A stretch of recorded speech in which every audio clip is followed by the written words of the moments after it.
Hello, everyone. This is Kathy with Backyard Columbus, and this is episode 10 on the riveting subject of lawn reduction. Why do you have so much grass?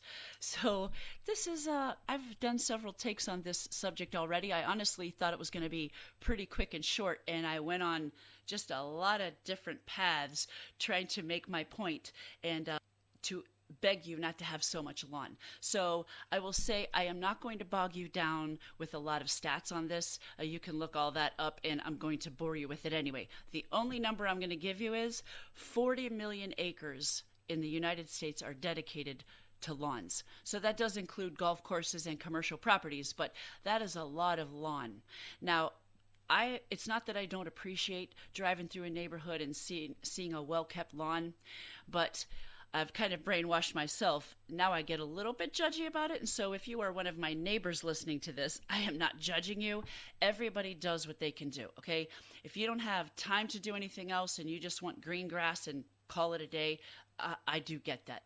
But this episode is dedicated to kind of hoping that you will reconsider a little bit and maybe a little less lawn, a little more nature.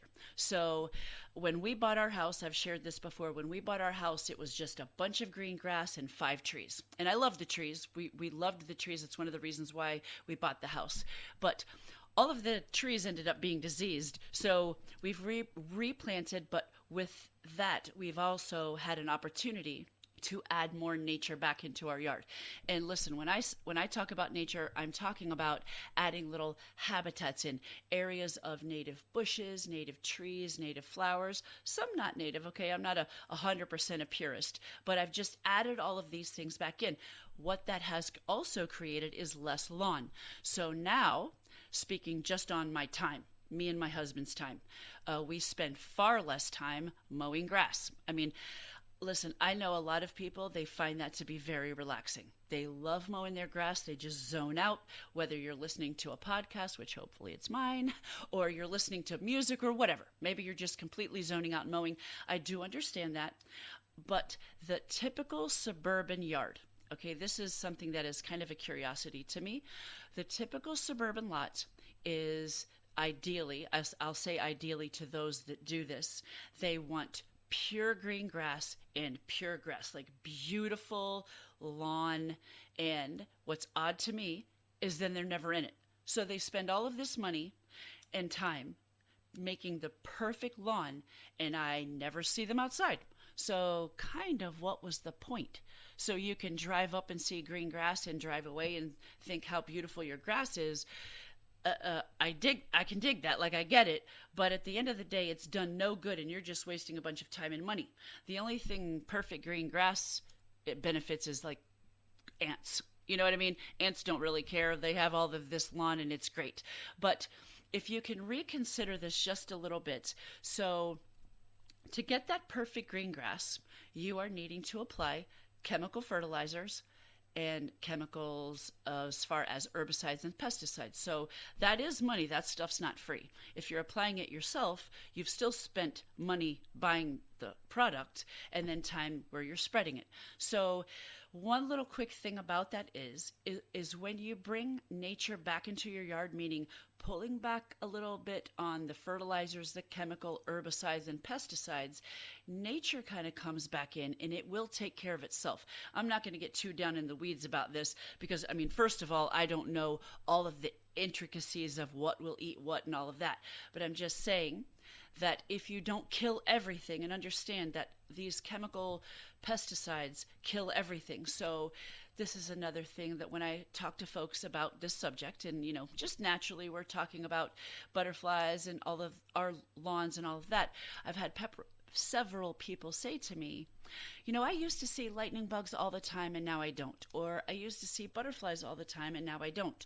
Well, that's because number one, you're not going to see butterflies in your yard if you do not provide food for them, which means nectar producing native flowers. You're not going to see lightning bugs because you've killed them with all of the chemicals you've dumped on your lawn. And that's a fact.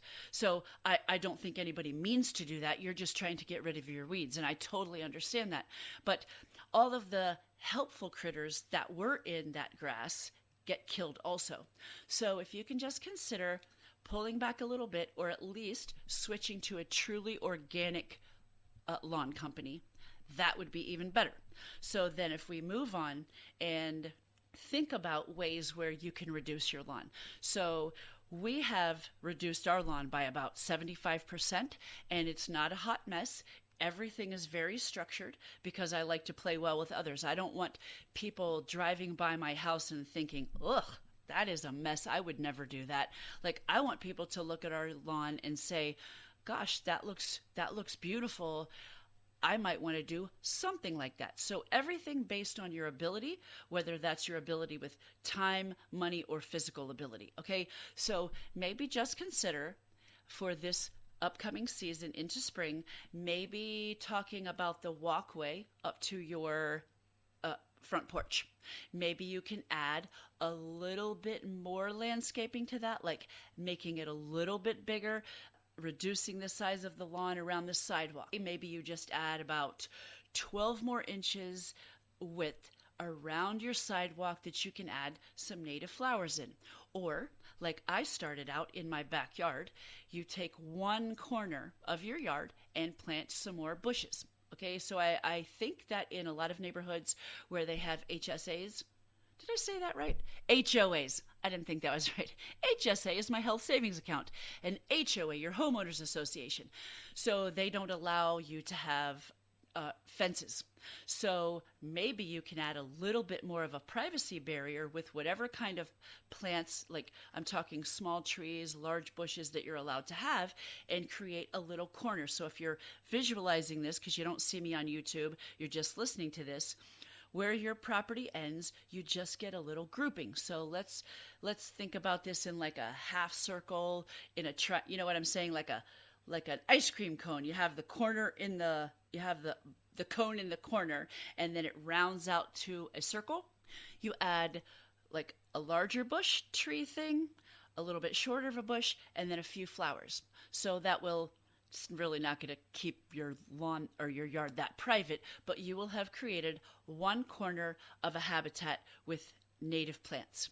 And that's a little bit less lawn that you have to mow, and you've done a little bit more good. Maybe you're now attracting a few more butterflies. Some birds will go in and out of that bush as some shelter, and it's not too much for you to take care of because those bushes will come back every year, obviously, and the flowers that you planted are perennials, native perennials, and those will come back every year. So once you do the initial work, then you don't have to keep up on that as much every year.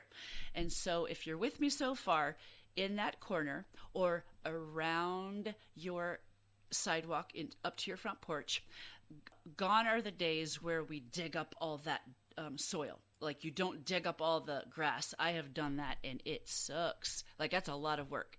Anyway, the way we do it now is called a sheet mulch. And you just map out where you want to add a little bit more of a habitat, a little less lawn, and you take cardboard and you put that on top of the grass, and that will kill out the grass. You wet it down, so your grass, and then you add the cardboard, and then you wet it down, and then you put garden soil on top of that, and then whatever you would like to plant on top of that. And that's it. So it's really pretty easy, but you can inch by inch or foot by foot add a little bit more. That's what happened to me. And so you end up brainwashing yourself, and then you have a whole lot less lawn and a whole bunch more flowers and bushes. And then the real fun happens because you have all these birds and butterflies and praying mantises and all of these things that come into your yard, and it gets much more enjoyable.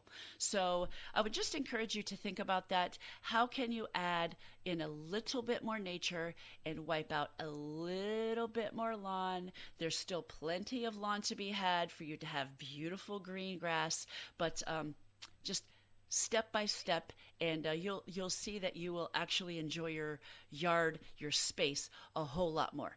So again, I thank you for listening. If you have any questions, hit me up on social media. I will also have a post about this on my website, backyardcolumbus.com, with a download that you can get a PDF of lawn reduction. So that's it. Thank you.